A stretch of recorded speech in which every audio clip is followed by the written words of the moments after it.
أعوذ بالله من الشيطان الرجيم. بسم الله الرحمن الرحيم. السلام عليكم ورحمة الله وبركاته.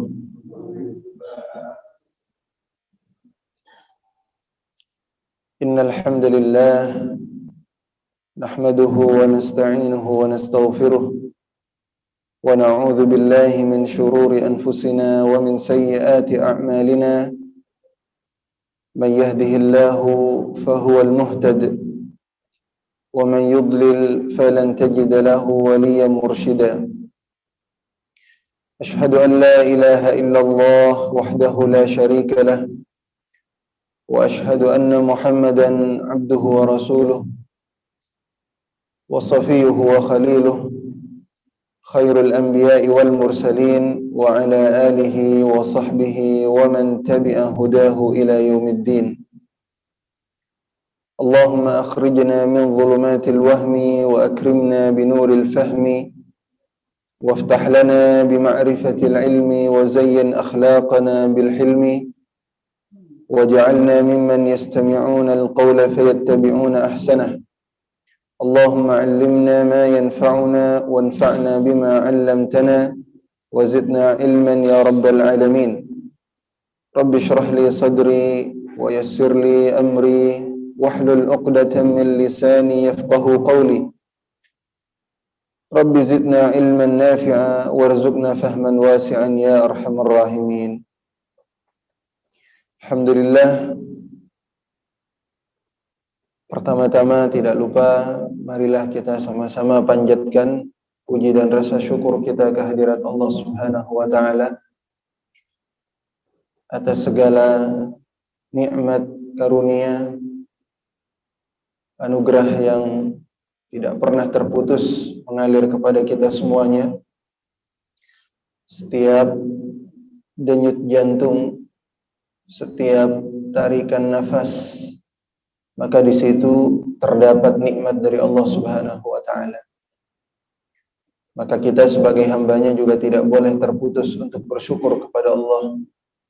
Kita harus senantiasa bersyukur kepada Allah Subhanahu wa taala, baik dengan lisan kita, dengan ucapan, dan yang lebih penting lagi amal perbuatan kita, sikap kita menunjukkan bahwa kita adalah hamba-hambanya yang bersyukur kepada Allah Subhanahu wa taala.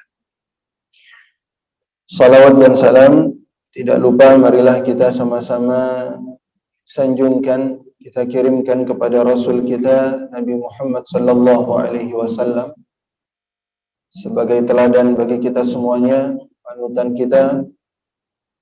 Dan tidak lupa juga kita kirimkan kepada keluarganya, para sahabat-sahabatnya, dan juga para tabi'in dan seluruh penerus perjuangan beliau hingga yaumil akhir nanti. Jamaah sekalian yang dirahmati oleh Allah Subhanahu wa taala, di pekan ketiga hari Ahad ini sebagaimana biasa kita akan membahas, mengkaji, merenungi hadis-hadis Rasulullah sallallahu alaihi wasallam yang terdapat di dalam kitab Al-Adabul Mufrad. Kitab yang mengajarkan kepada kita bagaimana seorang muslim memiliki adab yang baik sebagaimana yang diajarkan oleh Nabi kita Muhammad sallallahu alaihi wasallam. Dan sebelumnya kita sudah menuntaskan bab-bab yang berkenaan dengan birrul walidain, ya, berbakti kepada kedua orang tua. Sudah kita selesaikan. Setelah bab yang berkaitan dengan birrul walidain, berbakti kepada kedua orang tua, Al-Imam Al-Bukhari yang menyusun kitab ini beralih kepada bab yang berikutnya. Tetapi masih ada kaitannya dengan keluarga. Kalau orang tua itu adalah orang yang paling dekat dengan kita, karena tidak ada yang bisa memisahkan dan tidak ada yang bisa memutus interaksi atau hubungan antara kita dengan orang tua. Suami dengan istri bisa terputus, ada perceraian, walaupun itu harus kita hindari. Tapi orang tua dengan anak sampai kapanpun itu tidak akan pernah terputus. Nah, dimulai dengan orang tua, baru kemudian setelah itu dengan orang-orang yang paling dekat dengan orang tua kita. Orang-orang yang paling dicintai oleh orang tua kita. Dan ini bagian dari bakti sebenarnya kepada orang tua. Karena kita ingat dalam satu hadis yang kaitannya dengan birrul walidain, bahwa inna min abarral bir, di antara bentuk bakti yang paling baik kepada kedua orang tua adalah kita menyambung hubungan dengan orang-orang yang dicintai, yang punya hubungan baik dengan orang tua kita. Dan yang paling baik, yang paling dekat, yang paling dicintai sama orang tua kita adalah anak-anaknya. Artinya apa? Saudara-saudara kita. Rahim, yang punya hubungan rahim yang sama dengan kita. Nah, makanya babnya yang akan kita bahas dalam beberapa pertemuan ke depan itu berkaitan dengan silaturrahim. Silaturrahim. Berbicara tentang silaturrahim ini, banyak orang yang memahami dengan pemahaman makna yang sangat luas. Luas silaturrahim. Memang para ulama menyebutkan bahwa silaturrahim itu memiliki beberapa cakupan. Ada silaturrahim yang cakupannya memang luas. Dengan orang, setiap muslim, kita berhubungan baik dengan setiap muslim. Saya datang ke sini, kita berkumpul di sini. Selain juga untuk mengaji, selain untuk menuntut ilmu, kita juga silaturrahim.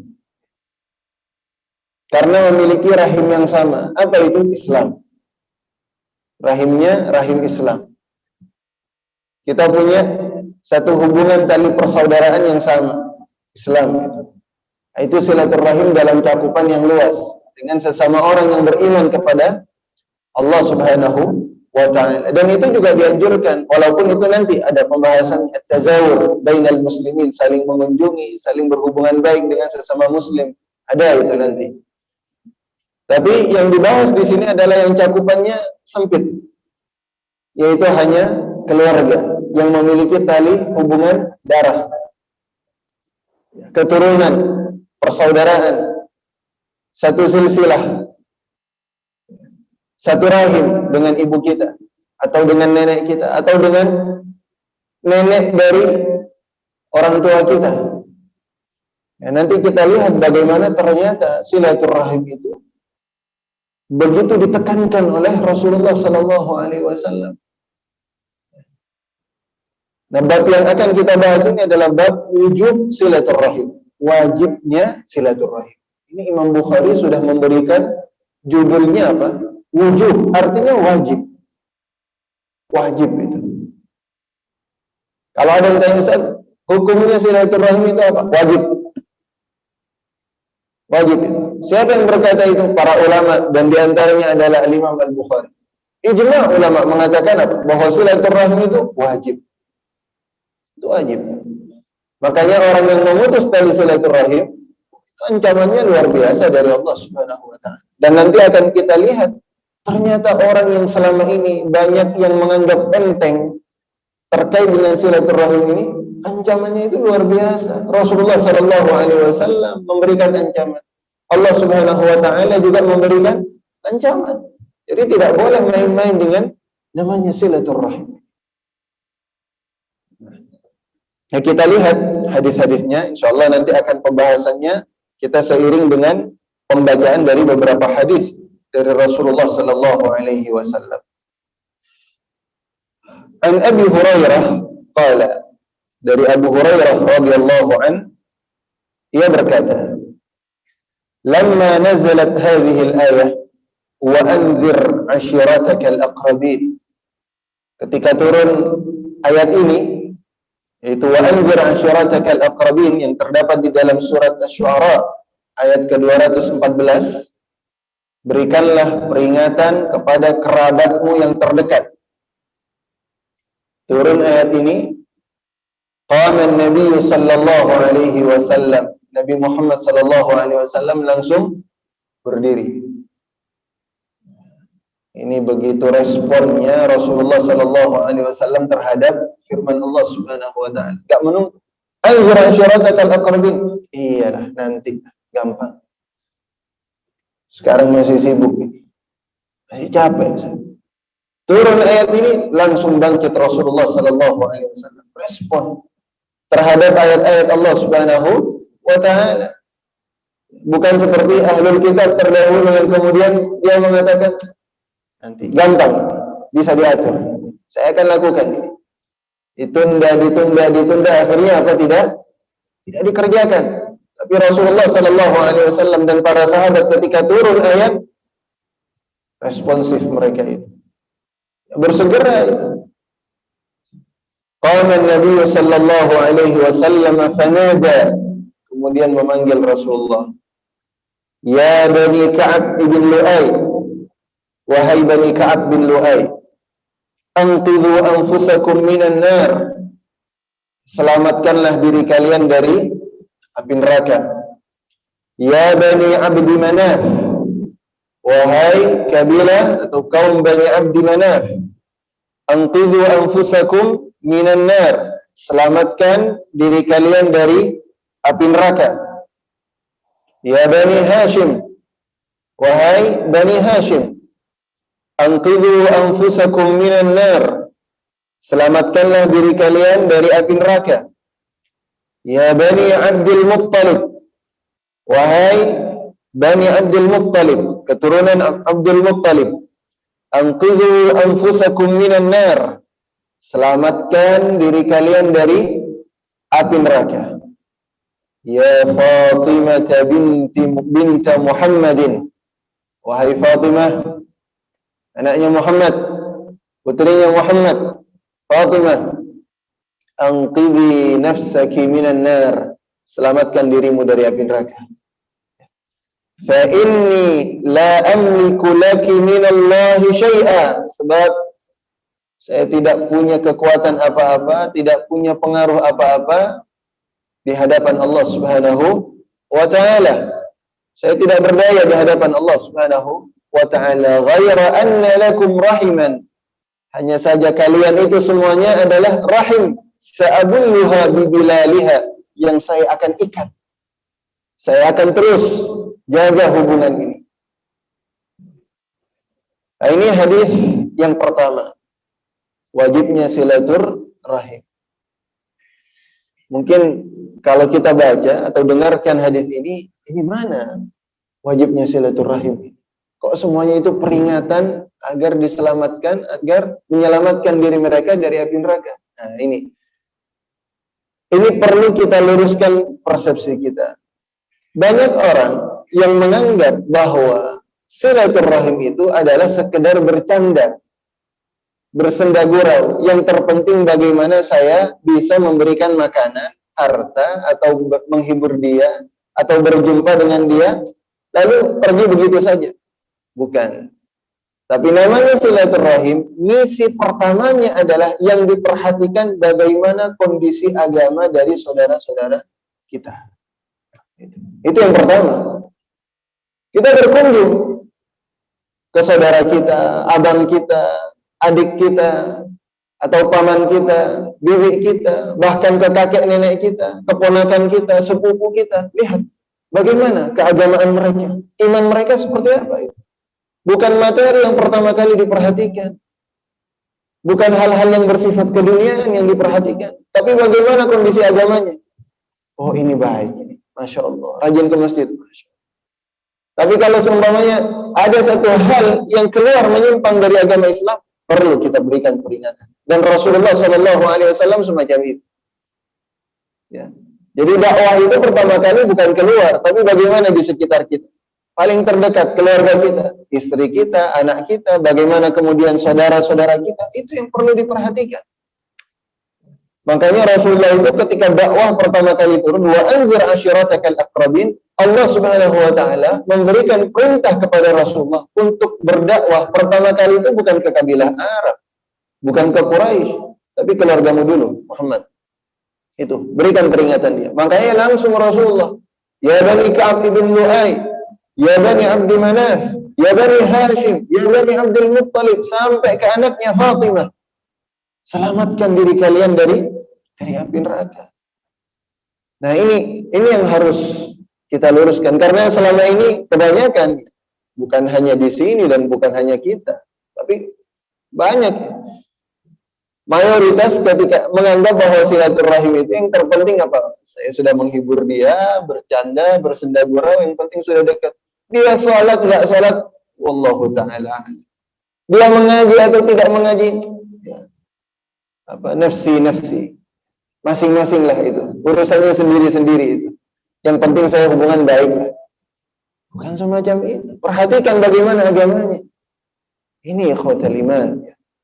Makanya peradaban Islam itu akan jaya itu, akan kembali terlihat manakala peradaban itu dimulai dari keluarga.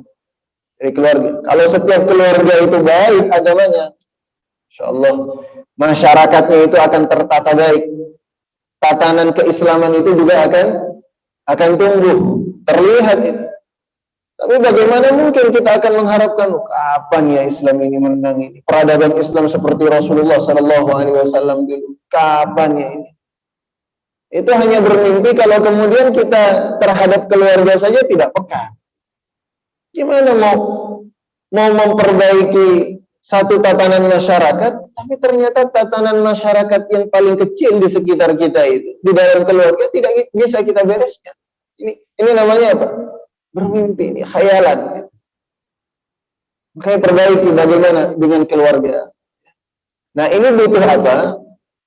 Ya, kita juga tidak mungkin tahu-tahu datang, ayo sini, kamu bisa ngaji nggak? Bukan semacam itu juga, ya. Kamu sholat tidak? Namanya silaturahim tentu dengan cara-cara yang baik. Bagaimana tanya kabarnya, terus dijalin hubungan itu bertahap memang, tidak serta-merta kita langsung berdakwah, langsung memberikan memberikan arahan dan bimbingan gitu, tidak. Mungkin ada kakak kita atau abang kita yang dia menyimpang gitu, nggak bisa langsung, bang, waduh ini abang ini kok begini bang, nggak bisa. Apalagi yang lebih tua, perlu ada tata caranya, dan masing-masing individu itu berbeda karakter sifatnya. Yang paling tahu ya saudaranya itu. Saya ada satu kisah ini fakta ya, karena terjadi kakek saya itu, Salim Bahrish, punya abang yang namanya Said Bahrish. Mungkin kalau melihat tafsir Ibnu Katsir, terjemahan yang pertama kali menerjemahkan mereka berdua. Ya, Salim Bahrish dan Said Bahrish. Ya. Kalau Salim Bahrish itu kakek saya secara langsung. Ini siapa? Abangnya Said Bahrish. Ini ahli dalam bahasa Arab itu luar biasa. Sastranya itu hebat. Dan menguasai 5 bahasa. Menguasai 5 bahasa. Salah satu anggota parlemen dulu, masih di zaman Soekarno. Ya. Tapi dia punya kehidupan tidak Islam. Iya. Itu diceritakan sama orang tua saya. Orang tua saya bercerita itu. Dulu baru menikah katanya ke rumah Ami Said, ya, manggilnya Ami ya. Paman Said itu ke rumahnya di Malang. Waktu sholat sudah azan, ini yang orang tua saya katanya mau sholat ini. Minta saja ada, tapi yang lain masih diam santai. Ada yang baca koran, dan korannya itu berbahasa Belanda katanya.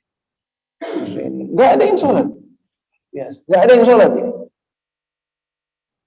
Akhirnya diadukan ini ketika pulang lagi ke Surabaya, orang tua saya diadukan ke kakek saya Salim Bahrish. Karena beliau sudah mengajar di sana di masjid di mana-mana, ditanya, itu Ami Said kok semacam itu ya?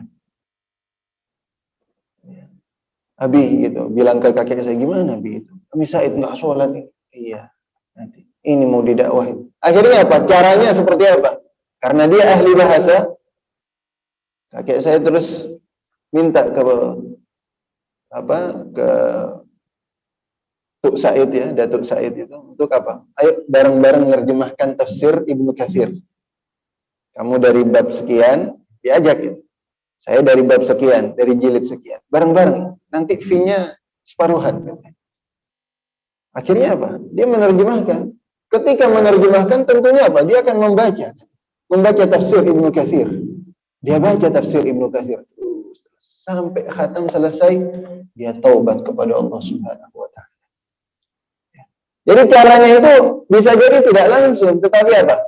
Ini ada proyek penafsiran apa? Terjemahan tafsir Ibnu Katsir bagi dua, karena dia ahli bahasa, tahu bahasa, paham kepada bahasa Arab. Jagonya memang ahli balaghah gitu.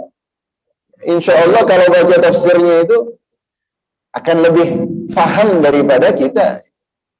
Kayak langsung itu dia baca. Kalau apalagi menerjemahkan, sebab nggak boleh menerjemahkan itu asal-asalan. Dia harus pahami betul. Harus pahami betul sampai hafal itu. Karena saya pengalaman sendiri menerjemahkan itu sampai hafal betul itu sama kalimat-kalimatnya. Akhirnya apa? Insaf, sadar. Itu silaturahim semacam itu. Dengan cara apa?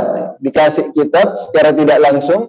Ya, ini dapat keuntungan duniawi dan keuntungan yang lebih besar adalah ukhrawi.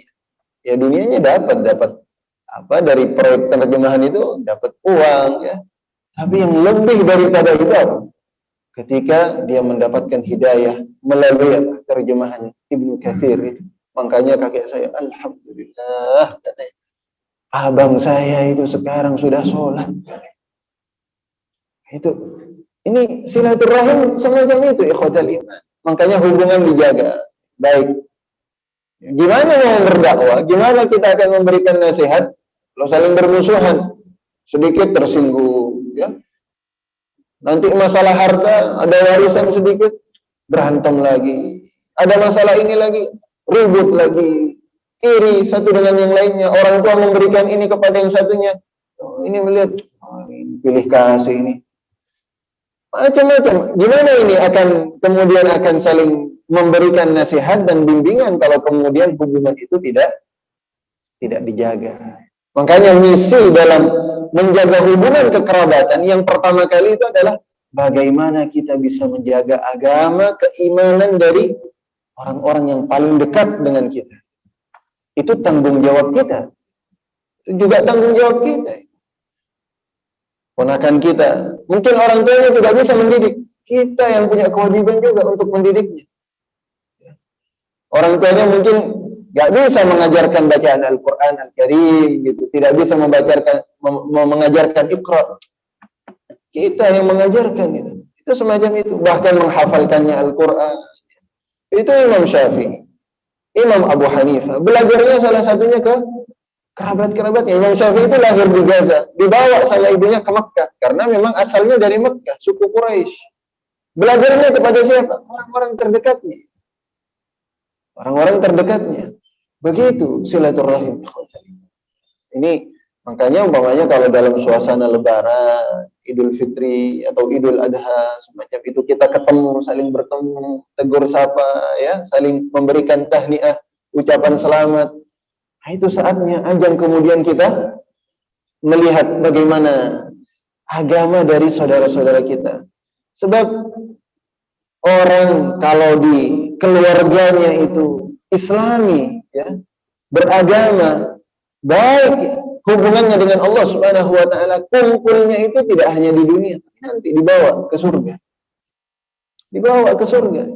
Saling berkumpul, saling berziarah, silaturahim. Itu di surga nanti akan saling berkunjung antar satu dengan yang lainnya.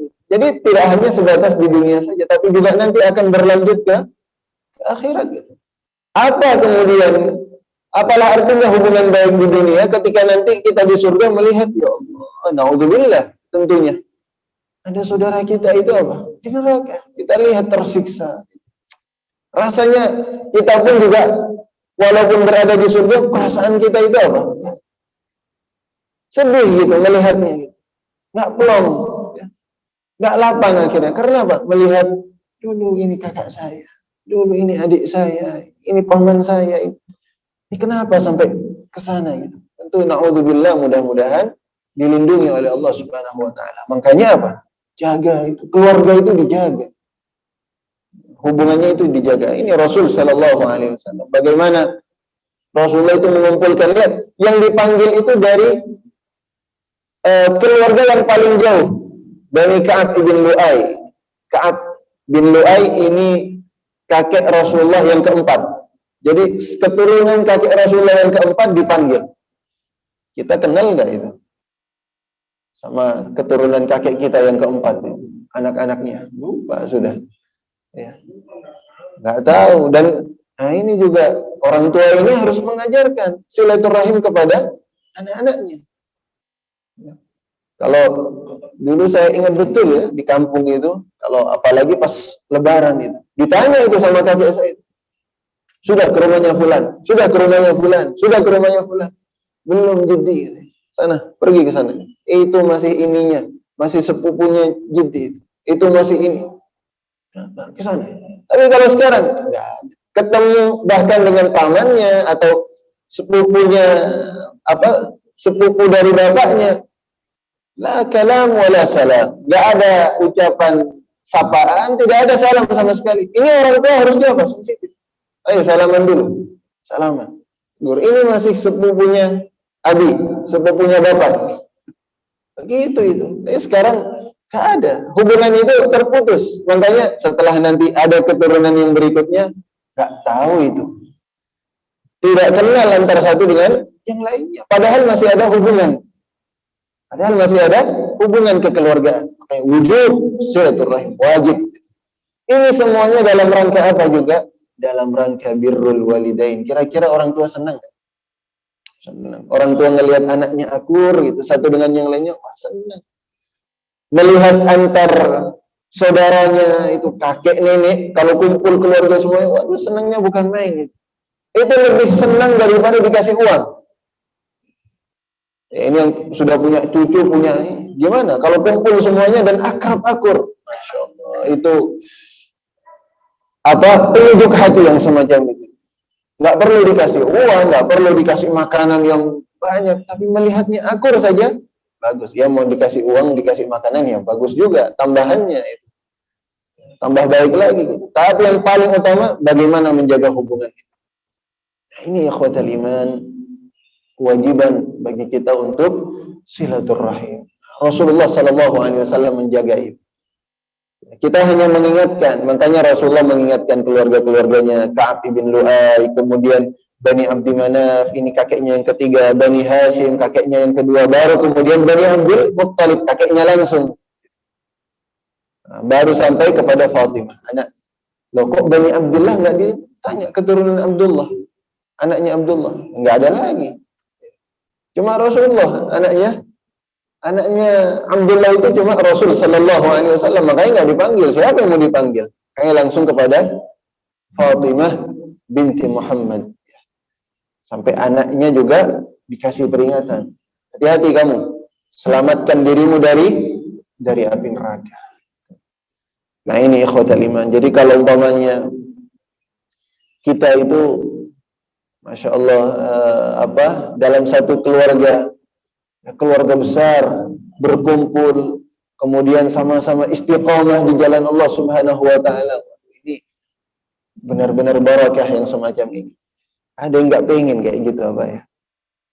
Semuanya kita menginginkan gitu ya. Keluarga berkumpul dalam kondisi apa? Taat kepada Allah Subhanahu wa ta'ala. Walladzina amanu wattaba'athum dzurriyyatuhum biimanin alhaqna bihim dzurriyyatahum wa ma alatnahum min amalihim min syai'. Ya. Walladzina amanu, orang yang beriman, wattaba'athum dzurriyyatuhum, dan keturunan-keturunannya itu mengikuti jejaknya mereka dalam hal beriman kepada Allah, taat kepada Allah, melakukan amal saleh, mengikuti orang tuanya. Wattaba'athum dzurriyyatuhum biimanin alhaqna bihim dzurriyyatahum. Nanti di surga akan kami kumpulkan. Akan dikumpulkan kata Allah Subhanahu wa taala. Jadi ini bukan omongan siapa. Bukan omongan ulama, tapi firman Allah Subhanahu wa taala. Boleh jadi kita kalah ibadah kita sama orang tua kita, tapi kita ingin ikut. Orang tua mengajarkan ini, kita ikuti. Nggak sampai tapi kita pahalanya sama orang tua kita. Insya Allah nanti di surga dikumpulkan, diangkat itu. Atau sebaliknya, Ustaz, kalau umpamanya anaknya Ustaz yang lebih banyak amalnya, ya sebaliknya orang tuanya nanti akan diangkat untuk berkumpul bersama dengan anak-anaknya. Tinggal pilih gitu, ya, semacam itu. Tapi sebaliknya, Sebaliknya, kalau kemudian orang tua, sebenarnya nanti ada terkait dengan anak ini, tapi ini muqaddim. Orang tua yang nggak perhatian kepada anaknya, bagaimana agama anaknya, bukannya kemudian dia akan mengangkat anaknya ke surga, enggak, justru orang tuanya yang ditarik ke neraka. Dan itu ada hadisnya, nanti insya Allah ada pada bab tentang anak. Saya perhatikan bagaimana kondisi agama dari keluarga-keluarga kita. Bab yang berikutnya, bab silaturahim. Itu seperti apa silaturahimnya? Kalau tadi kewajibannya, makanya Rasulullah itu langsung bersigap, ya. Sigap Rasulullah, berdiri, bersegera, dan memanggil kerabat-kerabatnya semuanya. Hadis yang berikutnya, an Abi Ayyub al-Ansari, ada Abu Ayyub al-Ansari, seorang sahabat dari kalangan Ansar, anna a'rabiyan arada lin Nabi sallallahu alaihi wasallam fi masirih. Ada seorang Arab Badui, ada orang Arab Badui itu ketemu dengan Rasulullah saat Rasulullah sedang melakukan perjalanan. Kebetulan ini kalau kita umpamanya ini kita lagi di sini, tahu-tahu kita dapat info ini ulama besar lewat. Ulama besar lewat sini. Kita kira-kira gimana? Kalau umpamanya punya kesempatan ketemu nggak? Ketemu kiai besar, ustadz hebat, yang istiqamah di jalan Allah Subhanahu wa taala. Pengen saya ketemu sama dia. Paling tidak ngobrol-ngobrol lah, tanya-tanya tentang agama. Paling enggak apa? Minta doanya semacam itu. Ini ada orang Arab Badui melihat, wah ada Rasulullah itu. Akhirnya didatangi Rasulullah, didekati. Faqala, ini kalau sahabat dulu ya, datang ke sana, ketemu sama Rasulullah, yang diinginkan dari Rasulullah apa? Nasihat.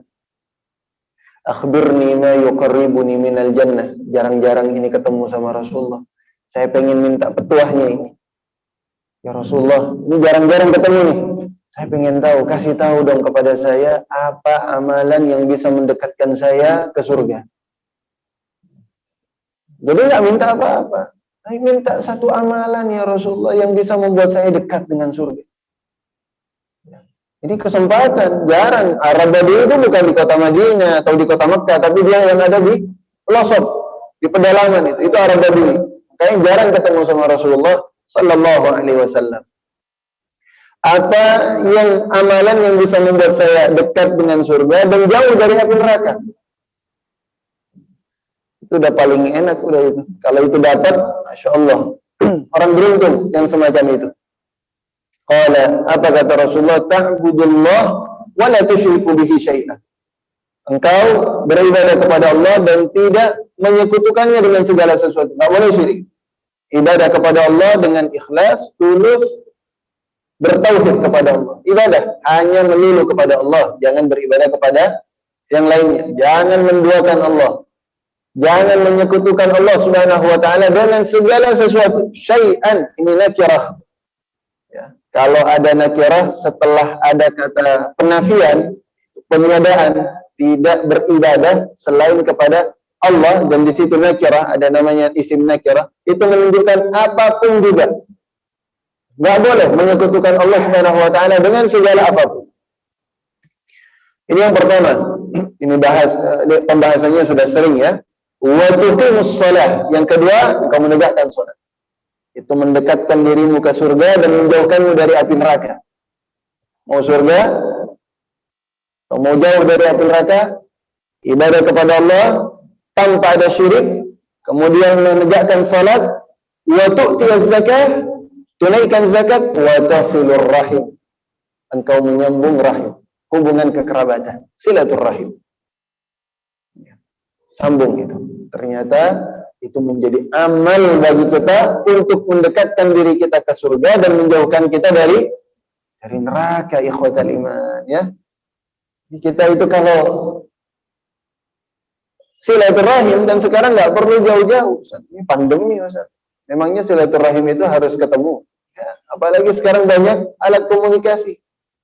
Dengan handphonenya bisa, di telepon, bisa dengan WhatsApp-nya, bahkan ada Zoom meeting-nya. Waktu di awal-awal pandemi itu, alhamdulillah kita Kadang satu, karena biasanya itu kalau di keluarga saya 1 pekan sekali kumpul itu, walaupun jauh apa. Tapi karena pandemi kita jaga-jaga dulu, nggak sampai terlalu intens pertemuannya, ganti dengan Zoom meeting. Zoom meetingnya keluarga, Zoom meeting keluarga, semacam itu keluarga. Gimana? Itu nuansa keakraban yang harganya itu tinggi. Nilainya itu nggak bisa ditukar dengan harta, ikhwatal iman. Ini kalau kita upayakan silaturahim ini, hubungan ini yang menjadi wasilah menuju kepada surganya Allah Subhanahu wa ta'ala. Justru kalau kemudian sebaliknya memutus hubungan silaturahim, dalam satu hadis Rasulullah Shallallahu Alaihi Wasallam sampai kemudian mengatakan bahwa dia tidak akan mencium baunya surga. Orang yang semacam itu, ada abangnya, ada kakaknya atau adiknya, nggak pernah sudah tegur sapa, nggak pernah dia berinteraksi, berkomunikasi. Hati-hati yang semacam. Lam yajid raihatal jannah, kata Rasulullah. Dia tidak akan mencium baunya surga. Dan baunya surga itu bisa dicium dari jarak sekian ribu tahun. Berarti jaraknya itu lama betul, itu jauh betul itu dari surga itu. Jarak perjalanan masirata kaza wa kaza, kata Rasulullah. Jadi baunya surga saja itu bisa dicium dari jarak ribu tahun gitu. Tapi orang ini baunya saja nggak dapat itu, apalagi surganya. Ini kita mulai coba perhatikan bagaimana kanan kiri kita dengan saudara kita, hubungan kita. Aduh, saudara saya itu Ustaz,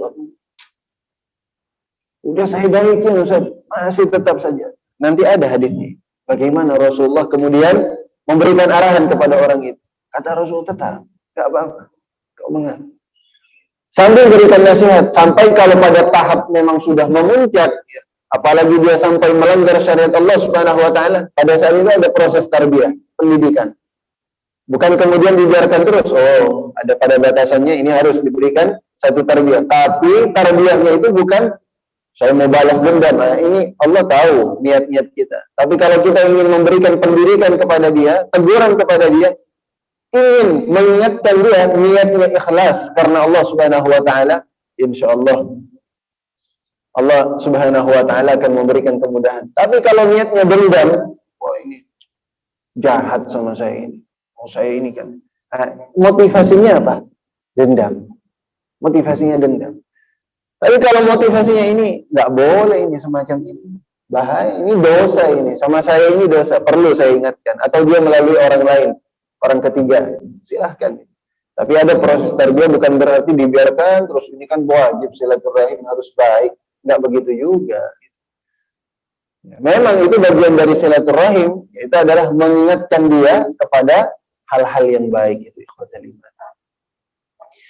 Hadis yang berikutnya, hadis yang terakhir yang kita baca pada pagi hari ini, dari Abu Hurairah radhiyallahu anna Rasulullah sallallahu alaihi wasallam qala, khalaqallahu azza wa jalla al-khalq. Allah Subhanahu wa taala menciptakan makhluknya.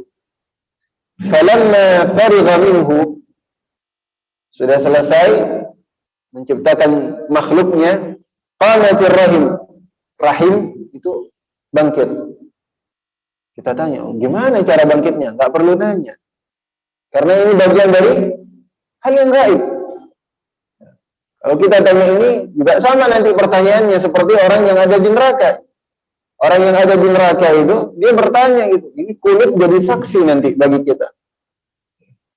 Kalau di surat Yasin itu menyebutkan, wa tukallimuna aydihim wa tashhadu arjuluhum bima kanu yaksibun. Ya.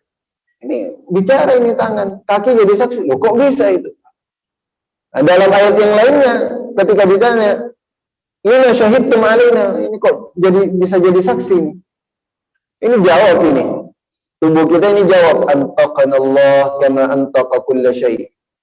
Yang membuat saya berbicara itu Allah. Sebagaimana Allah juga membuat mulutmu itu bisa berbicara.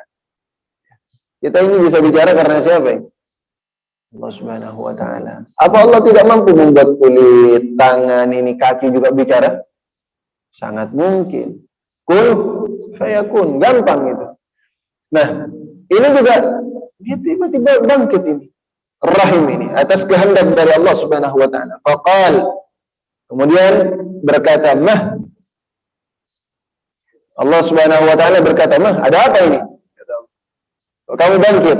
Qalat, "Hadza maqamul a'idzi bika min al-qati'ah." Ya Allah, saya bangkit ini untuk meminta perlindungan kepadamu ya Allah dari segala orang-orang yang memutus hubungan rahim. Saya minta perlindungan ya Allah. Ini rahimnya yang berkata kepada Allah. Qala, kemudian Allah Subhanahu wa taala berkata, "Ala tarbaina an asila man wasalaka wa aqta'a man qata'ak?" Kamu mau tidak aku juga menyambung hubungan terhadap orang-orang yang menyambung hubungan rahim? Dan aku juga akan memutus hubungan kepada mereka yang juga memutus rahim. Jadi orang yang menyambung silaturahim, Allah juga akan baik kepada dia. Akan diperhatikan orang tersebut. Kenapa? Karena silaturahimnya dijaga. Tapi kalau dia memutus hubungan rahim, Allah juga akan putus hubungan dengan dia. Ini Allah Subhanahu wa taala yang berkata langsung kepada rahim, dan janji Allah kepada rahim.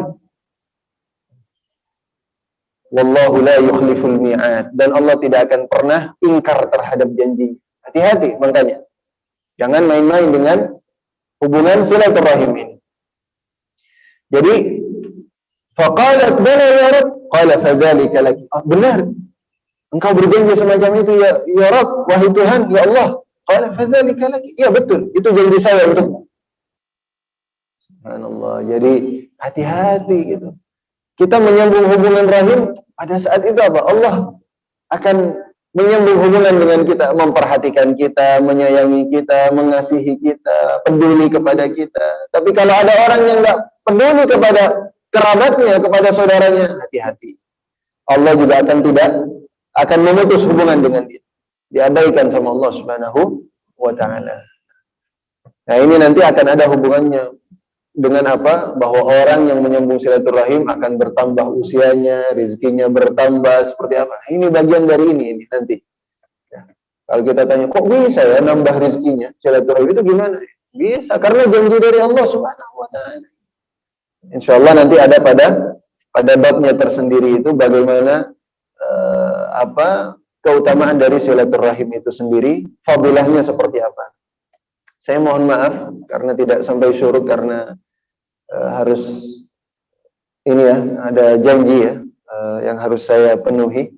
Jadi insyaallah mungkin sebentar lagi sudah syuruk juga. Mohon maaf ya, tidak sampai pada waktu syuruknya, tinggal 5 menit lagi kurang lebih insyaallah. Mudah-mudahan ini bermanfaat bagi kita semuanya. Semoga kita selalu menjaga hubungan dengan saudara-saudara kita, kerabat kita, keluarga kita, karena itu adalah orang-orang terdekat bagi kita semuanya. Dengan itu kita berharap mudah-mudahan Allah Subhanahu wa taala juga selalu memberikan perhatiannya kepada kita semuanya. Amin ya rabbal alamin.